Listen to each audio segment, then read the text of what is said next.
1935년 11월 30일 한 여인의 동상 제막식에 수천 명의 인파가 모였다.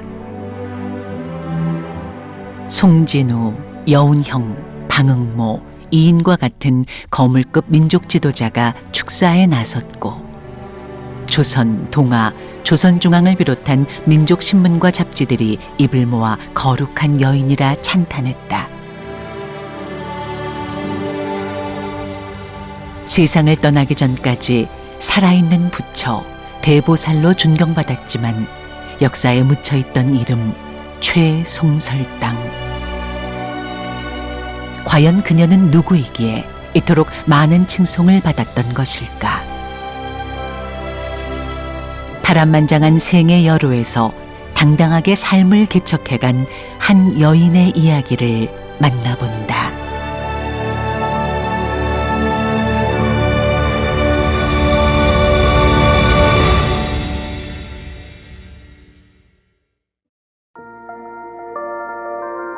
경북 북서부 지역의 중심지로 예부터 교육연룹기로 유명한 김천에 인재양성의 산실, 전국 단위 자유형 사립고 김천고등학교가 있다. 일제강점기에 건립돼 90년이 넘는 세월, 4만 명이 넘는 졸업생을 배출한 민족사학으로 자신의 전 재산을 희사해 학교를 세운 이가 최송설당 여사다. 해마다 3월 1일에 거행하는 입학식.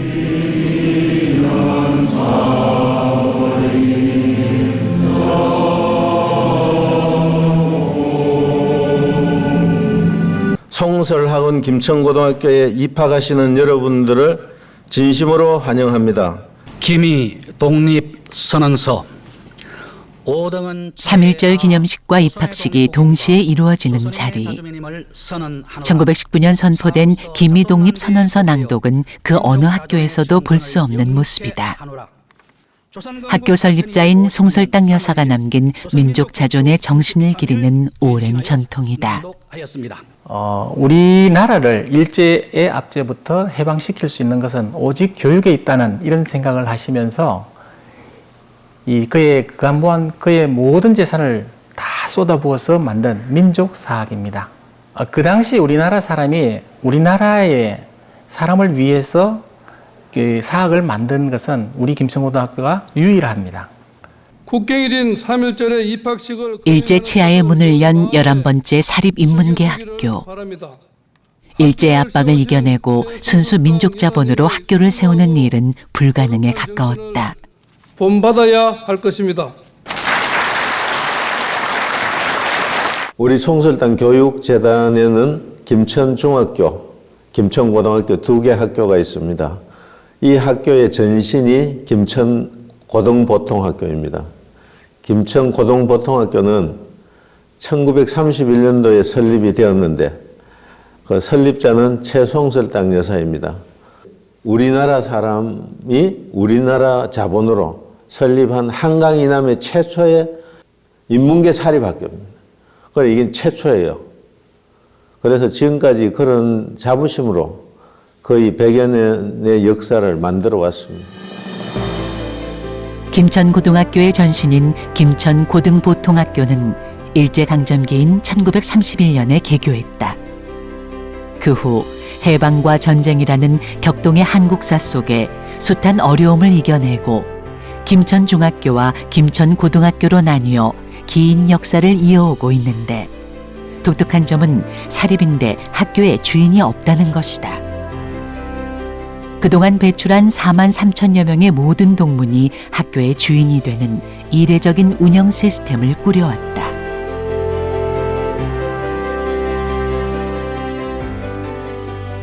결국은 학교의 운영은 재단과 학교에서 하는데 또 학교의 재단 이사님들은 전국의 10개 지역에 동창회가 있는데 그 지역에서 동문들이 추천하고 또 이렇게 의견 수렴을 해서 재단 이사회에서 만장일치로 재단 이사장을 임명하지요. 임명하고 그 임명된 재단 이사님들이 재단 이사장을 추대하는 그런 형태로 운영되고 있습니다. 네. 저는 송설당 여사의 인재관을 깊고 소중하게 받아들였습니다. 더욱이 여사님께서는 큰 인재를 길러야 한다고 강조를 하셨습니다. 저는 이러한 생각을 가지고 뛰어난 인재를 길러내는데 전심전력을 다하였습니다. 그리고 모든 구성원들과 재단과 동창과 학교가 일치단결하여 비약적인 발전과 새로운 명문 사업으로 도약하였습니다. 졸업생들의 지원으로 운영되는 학교. 학교에 대한 동문들의 애정도 그만큼 깊을 수밖에 없는데 이런 동문들의 마음을 하나로 잇는 김천고등학교만의 독특한 행사가 또 하나 있다. 매년 6월 16일이면 재학생과 선배들이 함께 여사의 묘소를 참배하고 기제사를 지내는 것이다. 설립자의 제사를 지내는 학교는 아마 대한민국에서 유일한 학교가 아닌가 생각을 합니다. 제가 6년 동안 학교를 다니면서도 매년 제사 참배석을 했고 지금도 6월 16일 날이면은 송설당 제사에 참석을 합니다. 또 이 행사가 어떻게 보면은 동창들과 현역 학생들과의 유대 관계를 돈독히 해주고 동창의 그 학교의 그 설립자에 대한 추모를 하는 그런 행사로 생각을 합니다. 세월이 흘러 학생들의 든든한 수호신 같은 존재가 된 송설당 여사. 독신이었던 여사는 종종 학생들이 다 내 아들이다 말씀했다는데 그녀가 세상에 남긴 유일한 흔적, 김천중학교와 김천고등학교. 여사는 어떤 삶을 살았기에 오랜 세월이 흐른 오늘날까지도 이토록 존경받는 것일까?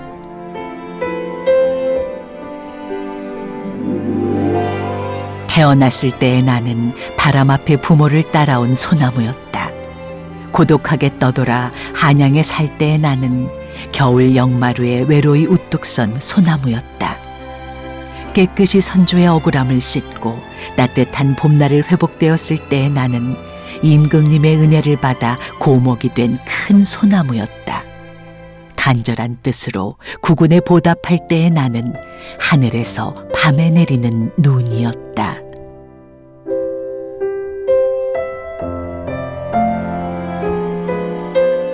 송설당 여사의 집안은 조선 후기 그 홍경래 난과 연계돼 가지고 역적의 집안으로 몰려서 사실상 몰적이 되었어요. 그런 상황에서 이제 그 선대가 전라도 고부에서 김천으로 이주를 해왔고 이 이주해온 후에 송설당 여사가 태어나셨습니다. 그래서 그 아버지로부터 거의 매일 듣다시피 한 얘기가 우리네 집안은 억울하게 몰적이 되었다. 집안을 복원을 해야 된다. 이 얘기였어요. 장녀로서 송설당 여사가 그 책임감 같은 것을 아주 강하게 가지고 있었던 것 같습니다. 1855년 몰락한 양반가에서 태어나 1939년 세상을 떠나기까지 송설당 여사는 조선이 전 근대에서 근대로 전환하는 격변의 시기를 살았다.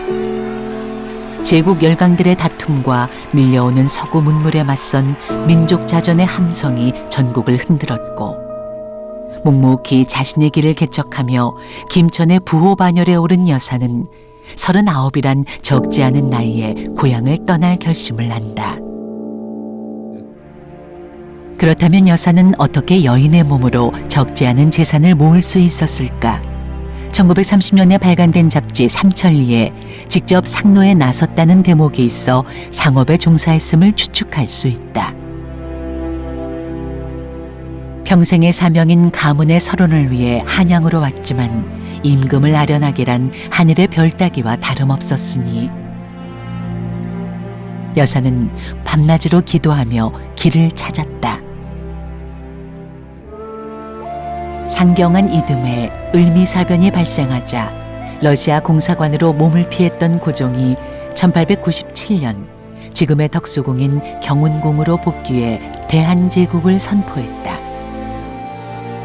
그리고 그해 가을 여사의 인생에 큰 획을 긋는 일이 발생했으니 대한제국의 마지막 황태자 영친왕의 보모상궁으로 입성하게 된 것이다. 사연은 이러했다. 봉원사에서 엄귀비의 회임 소식을 들은 여사는 일념으로 왕자 탄생과 순산을 기원했고 이 일을 알게 된 엄귀비의 여동생을 통해 황실과 인연이 닿았다.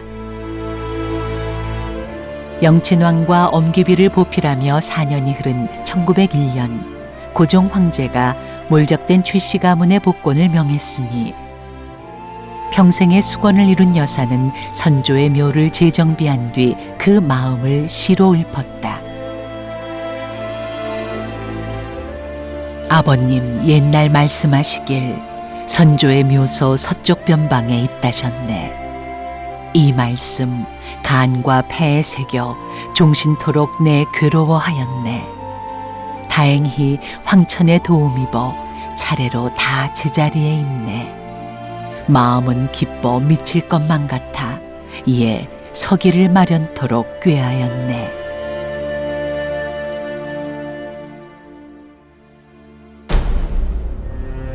허나 가문 복권의 기쁨도 잠시 한반도를 침탈하려는 일제의 강압에 못 이겨 영친왕이 일본으로 떠나자 송설당도 궁에서 나와야 했다.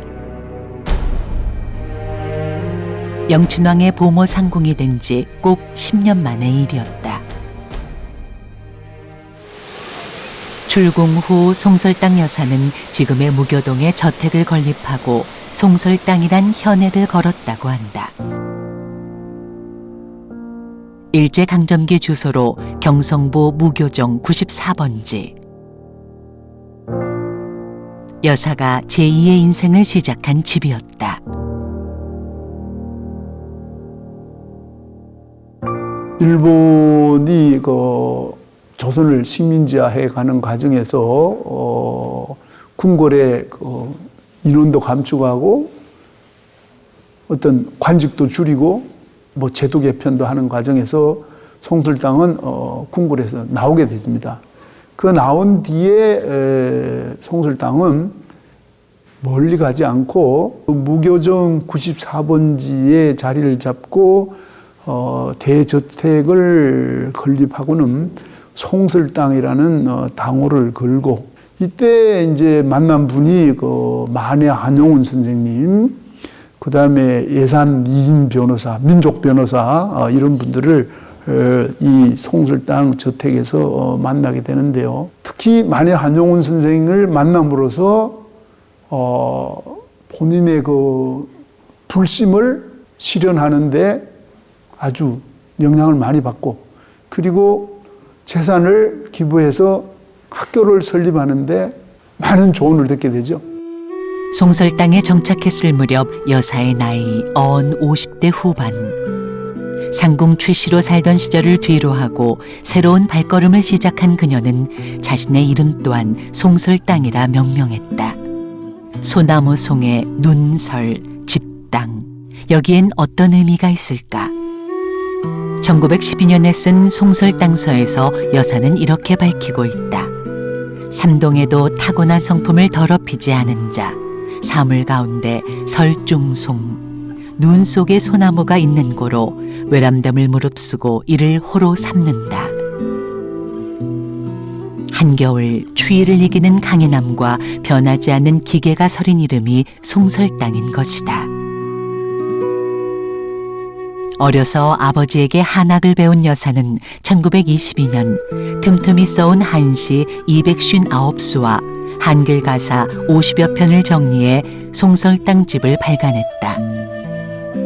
당시는 이미 폐허, 백조와 같은 동인지를 통해 현대적인 작품이 유행하던 시기였으니 여사의 작품은 전통 시가 문학의 마지막 페이지를 장식하는 것과 진배 없었다.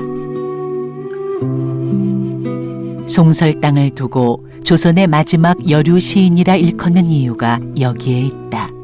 조선시대의 여성 문집이라고 하는 거는 여성이 그것도 독자적으로 자기 중심으로 또 자기의 경제력으로 편했다는 것은 정말 처음 있는 일이라고 볼 것입니다. 봐라, 여자도 할 수 있지 않느냐 하는 것들을 보여주고자 하는 그런 자서전적인 그런 작품, 그런 문집이었다. 집안을 복원하고 여자지만 정말 치마만 입었지만 남자다라고 남자들이 거의 그런 식으로 같은 목소리로 얘기를 하고 있는데 그게 3권에 실려 있습니다. 단아하면서도 대찬 장부의 기질이 느껴지는 작품들. 송설땅집의 서문은 경조판서와 외무 대신을 지낸 김윤식 선생이 썼고 마지막 3권엔 당대의 문인들이 쓴 송설땅을 기리는 작품들이 실려있다. 그녀의 인품과 문학성이 두루 인정받았음을 의미한다. 여사가 가지고 있는 그 문학의식 중에 아주 핵심을 차지하는 아주 원형적인 본질은 나는 누구인가. 여사가 계속 묻고 있습니다, 작품에. 나는 누구인가? 나는 무슨 일을 해야 되는가? 나는 어디로 가고 있는가? 근데 그 나 속에는 이번에 국가가 들어와 있어요. 불교의 세계관도 여사의 작품 속에 들어와서 작동하는 것을 보면은 감싸 안고 포용하고 화해하는 정신, 이런 것들로 나가 있습니다. 그래서 한쪽에서는 잃어버린 국가를 찾아야 된다라는 국권 회복을 위한 그런 지사와 열사 같은 마인드가 하나 있고, 또 다른 한쪽에서는 불교적 세계관이 갖는 여유, 용서, 화해, 또 물, 아가 다 이체가 되는 그런 두 의식들이 조화롭게 뻗쳐나가면서 근대를 향한 선각자로서의 교육의 가치와 교육의 기능을 미리 근대적으로 내다본 그런 분이다 하는 말씀을 드릴 수 있을 것 같습니다. 불자로서 늘 자신의 삶을 성찰하고 보시행의 실천에 앞장섰던 송설땅 여사. 1926년 조선일보 기사에도 그녀의 자비심을 칭송하는 글이 실렸다. 최송설땅 여사는 72세의 고령임에도 불구하고 재산의 전부를 사회적 사업에 희생하려고 결심하여 국운을 갚고 사회를 위하려는 마음으로 본시 천성이 자선심에 풍부하여 어려운 소작인들에게는 1년 추수를 그대로 내어주고 어려운 사정을 돌보아 줌이 그네들의 친부모보다도 다를 것이 없다 하여 여사에 대한 칭송이 자자하다더라.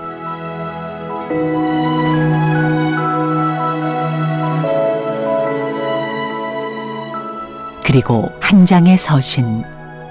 조선 후기의 고위 관리로 일제가 주는 돈과 자기를 거절해 가난한 여성을 보낸 윤용구 선생이 감사의 마음을 전하고 있다. 1934년 상해에서 발행된 개간지 무궁화에도 임시정부의 군자금을 보내던 김천 출신의 독립운동가 여환옥 선생의 송설송이 게재됐으니 기록은 남아있지 않지만 송설땅 또한 독립자금을 지원했을지도 모를 일이다.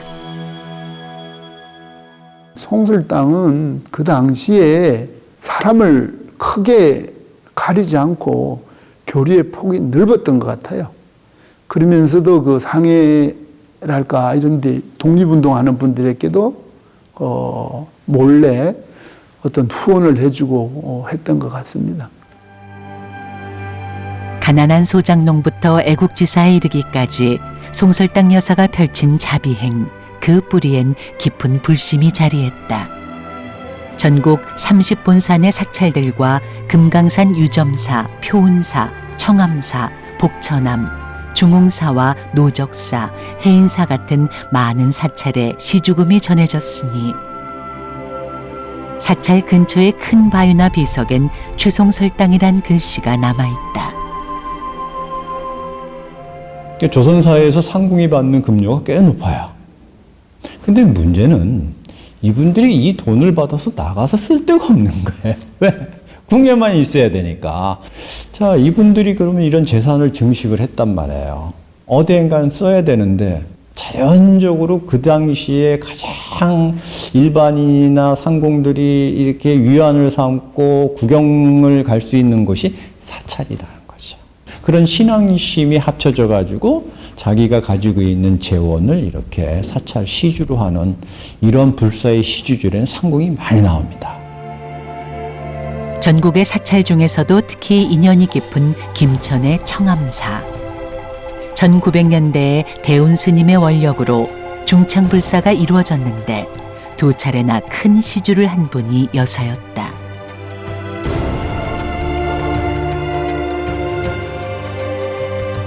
대시주 최송설당, 경신모춘, 주지 김대운이라고 새겨진 글씨. 송설당을 향한 스님의 고마움을 대신한다. 그리고 몇 해 전 123년 만에 장경 판전을 나와 화제가 된 고려 대장경.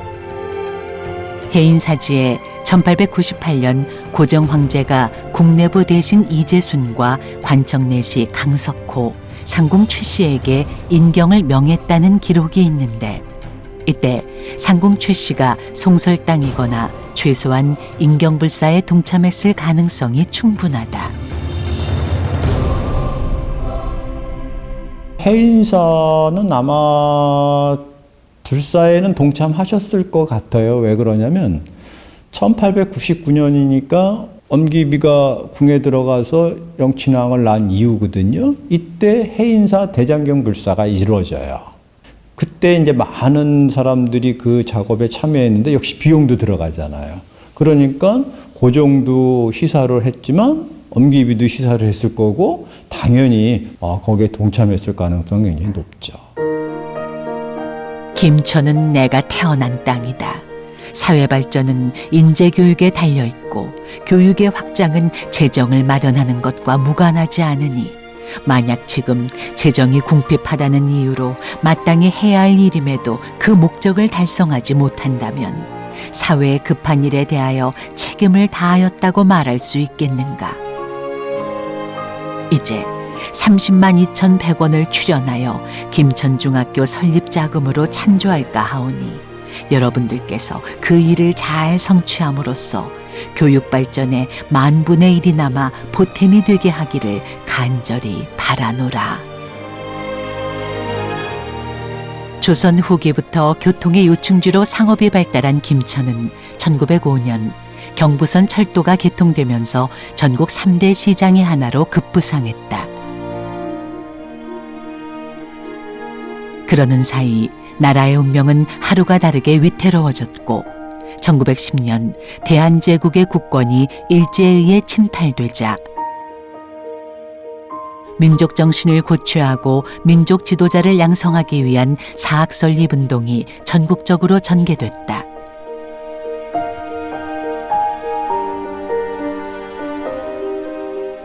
김천에도 금능학원이 설립됐지만 정규 중등교육기관이 아니었기에 김천의 유지들은 1923년부터 인문계 학교 설립을 준비했고 1928년에서야 우여곡절 끝에 김천고등보통학교 기성회를 발족한다. 하지만 학교 설립은 역부족이었다.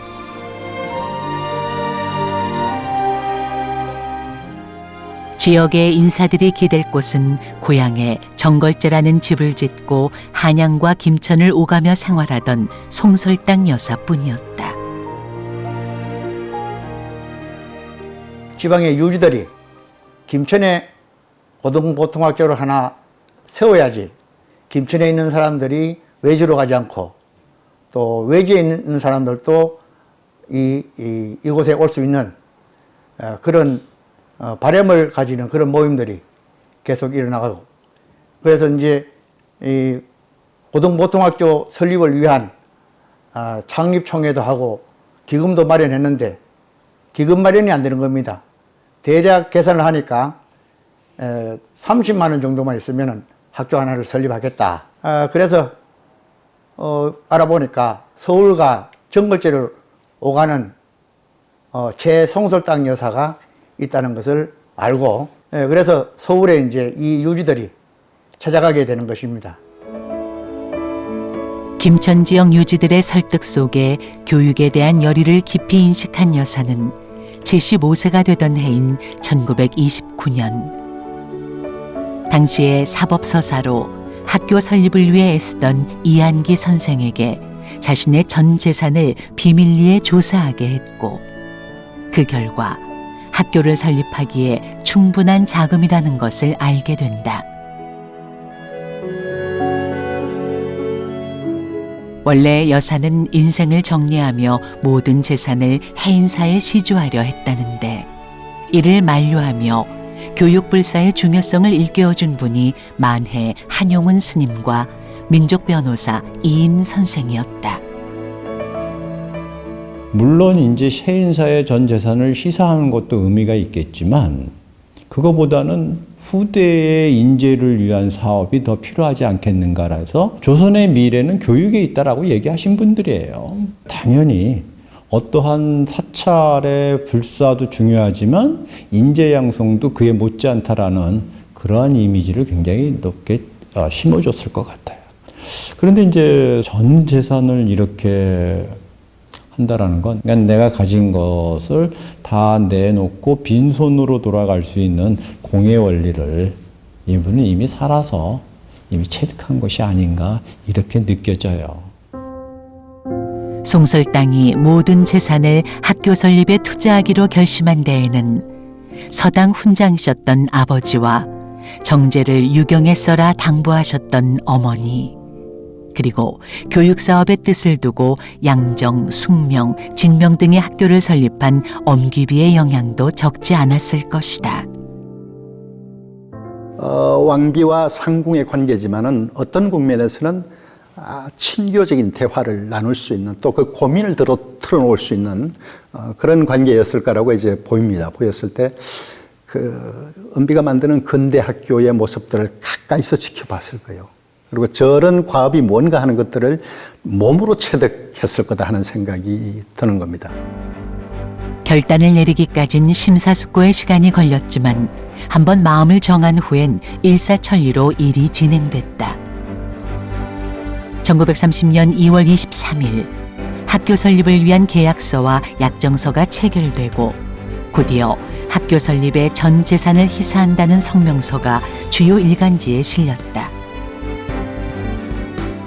그 후로 한동안 신문과 잡지에선 여사의 거룩한 쾌거를 칭송하는 기사가 쏟아졌다.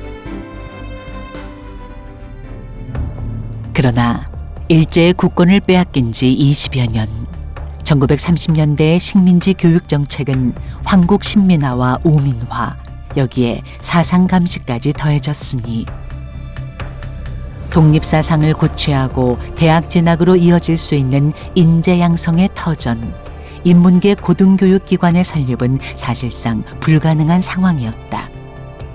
조선인에게 단기적인 실업교육만을 허용했던 일제가 김천에 새로운 인문계 학교가 문을 여는 것을 순순히 두고 볼 리 없었으니, 일본 총독부에선 고등보통학교 설립은 절대 인가할 수 없다며 실업학교를 설립하라고 종용했고, 7개월의 실랑이가 계속됐지만 송설당 여사는 뜻을 굽히지 않았다. 그래서 엘리트 인재를 양성해서 그 엘리트 인재가 우리나라를 해방시킬 거다, 이런 생각을 하셨던 거죠. 그래서 이제 그 당시에 이 인문계 사립학교를 이렇게 만드는 거는 굉장히 방해를 많이 했거든요. 그런데 이 자기의 인맥을 이용해서 인문계 고등보통학교를 이제 설립할 수 있도록 그렇게 이제 했던 거죠. 송설당 여사가 각고의 노력 끝에 세운 김천 고등보통학교는 남달랐다. 현대식 학교 건물에 2배의 급료로 초빙한 인류 선생님들, 최신 설비의 과학관과 수영장, 그리고 기숙사까지 갖춘 최고의 사학이었다. 1931년 5월 9일 개교식에 참석한 민족 지도자들은 송설당을 동양 최초의 여성 유경 사업가라 극찬했고, 학교가 안정기에 접어든 1935년 개교 기념일엔 교기인 청송백설기가 제정되고 여사의 동상을 만들기 위한 준비회가 결성됐다. 살아있는 사람의 동상을, 그것도 80을 넘긴 여인의 동상을 만드는 것은 전례를 찾아볼 수 없는 일. 당시 여사를 향한 사람들의 존경이 얼마나 크고 깊었는지는 그해 11월 동상 제막식 날 독립운동가와 민족 지도자를 비롯해 전국에서 모인 1000여 명의 인사들이 입증하고 있다. 조선일보의 박응모, 그리고 동아일보의 송진우, 조선중앙일보의 여운영 사장들이 모두 오시고, 물론 이인 변호사도 참석하시고, 한용운 스님은 축전을 보내주시고, 이 자리에서 여운영 사장은 김천고등보통학교는 영남의 오아시스라는 축사를 해서 현재도 저희 학교는 영남의 오아시스라고 그렇게 불리는 것을 자랑스럽게 여기고 있습니다. 서술퍼런 일제강점기에 민족의 자본으로 탄생한 김천고등보통학교는 해방과 6.25 전쟁으로 이어진 격동의 역사 속에서도 발전을 거듭해 90년 전통이 빛나는 명문 김천중학교와 김천고등학교로 자리매김했으니 그 모든 역사와 정신을 기리는 송설역사관이 동문들의 힘으로 2008년 개관했다.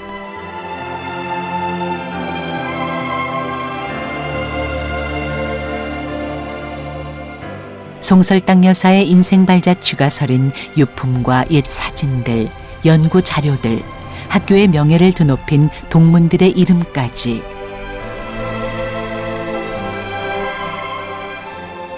송설역사관은 재학생들에겐 민족 정신을 함양하고 보기 드문 여걸이었던 설립자를 만나는 배움의 장이며 동문들에겐 오랜 추억이 하나씩 되살아나는 곳이다.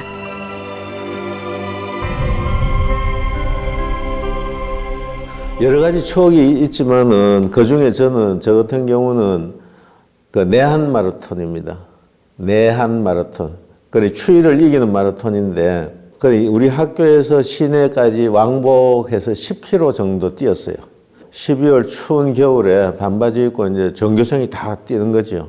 그때는 내한 마라톤 하는 날은 시민들이 그 연도에 나와서 박수치고 막 환호하고 그랬어요. 지금도 매년 합니다. 매년 하는데 송설당 여사하고 그 당시에 교장 선생님이나 선생님들이 그걸 만든 거는 이게 극일 운동이에요. 말없이 일본을 이기는 거.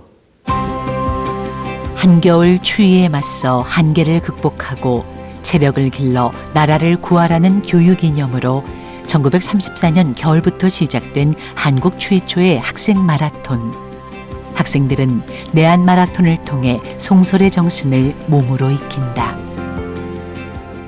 또 고등학교 2학년이 되면 우리는 대학교를 가기 위한 성적을 더 내기 위해서 합숙 훈련을 합니다. 겨울방학 때 교실에서 매트리스를 깔고 여기 운동장에서 이제 끝다방 심화에도 텐트를 치고 이제 밥을 거기서 해 먹고 그 산 올라가는 비탈쯤에 송정이라고, 그러니까 송설당 여사의 송자와 뜰정자 해서 송정이라고, 물론 그 자리에는 여사께서 올바른 인재를 길러내는 집이다 해서 정걸제라는 것이 있고 큰 그런 그 건물을 하나 지었습니다. 6.25 때 폭격을 맞아서 없어졌죠. 그러면 저희가 그 송정에서 올라가서 노래도 부르고 또 이 봄, 가을 백일장을 하면은 그 나무 그늘 아래서 글쓰기를 했습니다. 그 송정 자체가 이 학교를 나온 많은 졸업생들의 추억이 이 총합으로 모여 있는 곳이다. 길이 사립학교를 육성하여 민족 정신을 함양하라. 잘 교육받은 한 사람이 나라를 바로잡고 잘 교육받은 학생 한 사람이 동양을 편안하게 한다. 마땅히 이 길을 따라 지키되 내 뜻을 저버리지 말라. 최송설당 여사님께서 길이 사학을 육성하라는 유지를 남기셨습니다. 그동안 초대부터 6대 재단 이사장님들께서 유지를 잘 지켜주셔서 오늘의 김천고등학교가 명문학교로 남을 수 있었습니다. 특히 4대 김세영 이사장님께서 1950년대 말에 수월성 교육을 시작하셨고 6대 송석한 회장님께서 학교 체제를 전국 단위 자율형 사립고등학교로 변경시켜서 전국구 명문학교로 거듭날 수 있었습니다. 그 다음에 송설당 여사님 유지 두 번째가 민족정신 함양 세 번째가 1인 정방국인데 지금 우리 김천고등학교는 43,000명의 졸업생이 있습니다. 그 졸업생들이 민족정신 함양이 잘 되어 있고 지덕체를 겸비한 아주 훌륭한 인재로서 국가 발전에 이바지하였다고 생각합니다. 마지막으로 송설당 여사님의 유지 중에 1인 진동양이 있습니다. 교육 잘 받은 한 사람이 동양을 편안하게 한다는 말씀이신데 이제 우리 학교는 목표를 국내가 아닌 아시아 최고 명문학교로 거듭나야 되기 때문에 내년부터 저들 한 학년 정원이 240명인데 16명의 개발도상국의 우수한 인재를 불러다가 교육시켜서 그들이 한국에서 대학과 대학원을 나와서 고국으로 돌아가서 세계 발전에 이바지할 수 있는 훌륭한 인재로 키워서 송설당 여사님의 유지를 받들겠습니다. 1939년 6월 16일 오전 학교의 임원들이 지켜보는 가운데 송설당 여사는 만 84세를 일기로 조용히 눈을 감았다. 생의 마지막 순간까지 아껴가며 모은 생활비마저 학생들을 위해 남기고 완전히 빈손으로 돌아간 것이다. 송설당 여사님의 마지막 유언 보면 그게도 사후에 여기다 불당을 모시라고 해놨어요. 그리고 여기에는 이황 전하와 이황비 전하도 모시라고 해놨어요. 봉안하라고. 이 이황 전하는 영친왕이거든요. 이분은 불심을 통해서 소원을 이루었고 거기에 감사하는 마음, 그거를 뜻을 이루어주는데 큰 역할을 해준 영친왕의 잘 되기를 바라는 마음, 이런 거를 계속 불교를 통해서 바라고 빌었다고 그렇게 보면 될 것 같습니다. 장례를 불교식으로 치러줄 것, 정걸제의 불상을 봉안하고 영친왕과 엄기비의 존위를 모셔줄 것. 장례는 생전의 당부에 따라 7일 동안 학교장으로 엄수됐다. 여사의 마지막 길을 배웅하기 위해 졸업생과 재학생들이 모두 나와 수백 장의 만장과 화환을 들고 행진했고 전국에서 수천 명의 조문객이 모여 인산인해를 이루었다. 당시 주요 언론에선 추도의 글들을 앞다투어 실었는데 동아일보는 49제를 앞두고 4부에 걸친 특집을 연재해 여사를 향한 그리움을 토로했다. 그리고 세월이 흐른 1963년 8월 15일 대한민국 정부는 민족정신의 배양을 위해 교육사업에 기여한 공으로 대한민국 문화포장을 추서했다. 일제시대 때 그 선행을 베푸는 사람이 평양의 백선행, 김천의 최송설당 여사 이랬는데 지금까지도 최송설당 여사 그 복원 작업을 우리 선배님들이 많이 하셔가지고 자료는 많이 있어요. 그래서 이거를 체계화해서 정말 우리 최송설당 여사가 대한민국의 여성 위인이라 그럴까? 제 임기 동안 최선을 다해가지고 하여튼 그 최송설당 위인화 작업을 한번 해보려고 합니다. 앞으로 더 변화무쌍한 4차 산업사회가 곧 닥치잖아요, 우리 미래에. 근데 이런 사회에 우리 학생들이 훌륭하게 잘 적응하고 그 사회를 리드할 수 있는 이런 인재를 키우는 게 우리 학교 역할이잖아요. 그럼 찾아오는 학교를 만들자. 전국에서 찾아오고 해외에서도 찾아오는 학교를 만들어야지 우리가 아시아의 김천고등학교를 만들자. 이렇게 이제 목표를 재단에서 정했습니다. 그래서 김천고등학교 졸업하면 정말 기분 좋은 사람이다. 그렇게 정말 서로 칭찬해주는 그런 인재를 양성하는 거죠. 흔들리지 않고 피는 꽃이 어디 있겠는가. 조선 말기 여인의 몸으로 몰락한 가문을 다시 일으키고 전 재산을 희사해 민족의 미래를 위한 학교를 세우기까지 비바람은 모질게도 불어오고 때론 무엇으로도 대신할 수 없는 고독감이 엄습했을 것이다. 그럼에도 송설당은 눈밭에 홀로 푸른 소나무처럼 진흙 속의 연꽃처럼 혼탁한 세상에 휩쓸리지 않고 자신의 길을 걸었다. 평생을 바쳐 무에서 유로, 불가능에서 가능으로 자신의 세계를 창조하고 마지막 순간 모든 것을 세상에 환원하고 떠나간 시대의 선각자 최송설당. 그녀가 키워낸 학생들이, 그녀의 아들들이 이제는 대한민국을 이끌고 세상을 밝히며 그 뒤를 따르고 있다.